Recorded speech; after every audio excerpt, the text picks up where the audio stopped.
L'Évangile, un but, la vie. En vérité, je vous le dis, celui qui écoute ma parole et croit en celui qui m'a envoyé a la vie éternelle. Il ne vient point en jugement, mais il est passé de la mort à la vie. Jean 5, verset 24.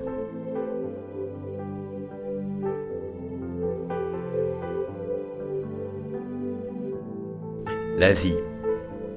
La vie est, si je ne m'abuse, le bien le plus recherché parmi les sages, mais pourtant le plus méprisé des hommes, le bien le plus offert par le Créateur, mais pourtant le moins saisi des hommes, malgré que ce soit un don gratuit. Et Jésus, dans notre passage, l'atteste par un « Amen, Amen », traduit ici par « en vérité et en vérité », marque d'accomplissement par la foi, signifiant que vient à la vie Zoé celui qui est fondé sur ces deux éléments de base, écouter et croire. Qu'est-ce que écouter? Écouter, c'est prendre connaissance d'une chose, percevoir le sens réel d'une chose, assimiler une information.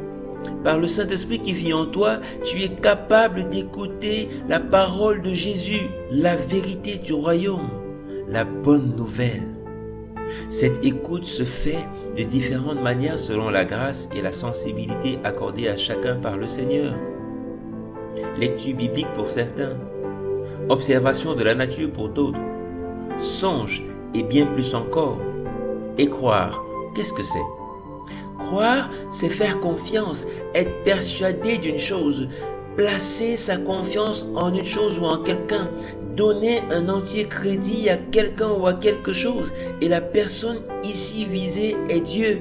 Parfois, j'aime bien dire, croire, c'est savoir que tu sais, que tu sais, que tu sais à l'infini. En d'autres termes, n'avoir qu'une pensée, se transformant en une vérité pour un sujet bien précis, celui de l'Évangile, celui de la bonne nouvelle. Si tu relis ce passage, tu remarqueras qu'il y a un petit mot qui donne toute la beauté à cette phrase. Ce petit mot, c'est « et », conjonction de coordination, qui relie ces deux grands fondements. C'est donc dire que la vie que Dieu nous offre ne saurait être trouvée et saisie sans ces deux fondements mis ensemble. Oui, mon ami, je sais que tu veux posséder et être possédé par cette vie de Dieu. Alors dès ce jour, plus que jamais, écoute la parole. Crois en ce Dieu qui est capable de te donner la vie. Elle est à toi. Saisis-la maintenant. Alléluia. Prions ensemble.